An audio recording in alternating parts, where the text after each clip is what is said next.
Baik, pada sesi pertama kita akan mempelajari konsep dasar perencanaan dan elemen utama dalam perencanaan. Yang pertama adalah konsep dasar. Perencanaan diartikan sebagai suatu proses yang sistematis untuk menetapkan tujuan dan menentukan cara terbaik untuk mencapainya. Pada bidang kajian komunikasi, perencanaan merupakan tahap awal dalam pengelolaan komunikasi. Suatu perencanaan harus dilakukan dengan baik dan teliti karena jika perencanaan dilakukan dengan baik dan matang, maka pelaksanaan kegiatan sebagian telah dianggap berhasil. Yang kedua adalah elemen utama perencanaan. Terdiri dari tujuan perencanaan dan rencana konsep dasar. Tujuan dalam perencanaan pesan dan media adalah pondasi yang menentukan arah dan keberhasilan seluruh strategi komunikasi. Sementara rencana konsep dasar adalah kerangka besar yang mengarahkan isi pesan dan bagaimana pesan tersebut akan dikomunikasikan. Membicarakan perencanaan akan selalu dikaitkan dengan suatu pengelolaan atau manajemen suatu program yang dapat dilihat dari beberapa aspek, seperti dari segi proses, objek maupun komponen-komponennya.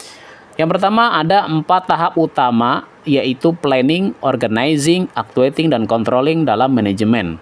Apa yang dimaksud dengan planning adalah menyusun rencana, menentukan tujuan dan juga strategi.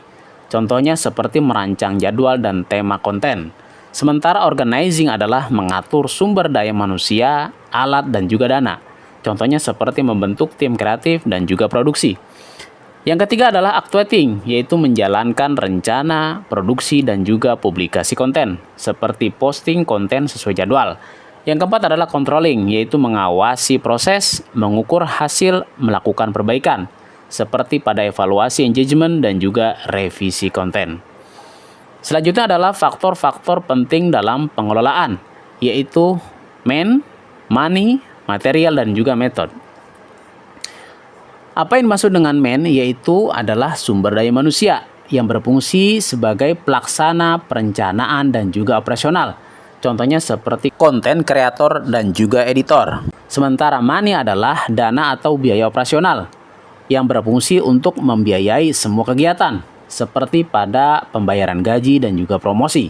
Yang ketiga adalah material, yaitu sarana dan bahan kerja yang berfungsi untuk menunjang kelancaran kerja. Contohnya seperti kamera, komputer, aplikasi, dan lain sebagainya.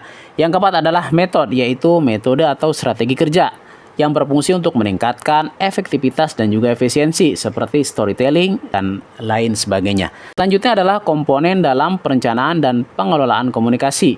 Terdiri dari komunikator atau sender atau source, kemudian ada komunikan atau receiver atau audience, kemudian ada pesan atau message, kemudian ada saluran atau channel, kemudian ada media atau medium, kemudian ada efek, kemudian ada feedback atau umpan balik, dan yang terakhir adalah tujuan. Fungsi utama dari komunikator sebagai pengirim pesan, komunikan penerima pesan, pesan isi yang disampaikan, saluran jalur komunikasi, media, alat atau platform penyampaian, efek, dampak pada audiens, feedback, respon komunikan, dan tujuan berfungsi sebagai target komunikasi. Selanjutnya adalah strategi dalam program komunikasi. Terdiri dari strategi komunikator, strategi audiens, strategi pesan, strategi pemilihan channel, strategi budaya. Fokus utama dari strategi komunikator yaitu pada siapa yang menyampaikan pesan dan bagaimana membangun kredibilitas serta kepercayaan. Sementara strategi audiens menentukan kepada siapa pesan akan ditujukan dan bagaimana menyesuaikan komunikasi agar sesuai dengan karakteristik mereka. Sementara strategi pesan menyusun isi komunikasi secara efektif agar dapat menarik perhatian, membangkitkan minat, dan mendorong tindakan. Sementara strategi pemilihan channel memilih saluran komunikasi yang paling tepat untuk menjangkau audiens secara efektif. Sementara strategi budaya yaitu menyesuaikan komunikasi dengan nilai-nilai budaya, norma sosial, dan kebiasaan yang berlaku di masyarakat. Untuk lebih jelasnya, silakan Anda membaca buku materi pokok. Terima kasih, sampai bertemu di sesi berikutnya.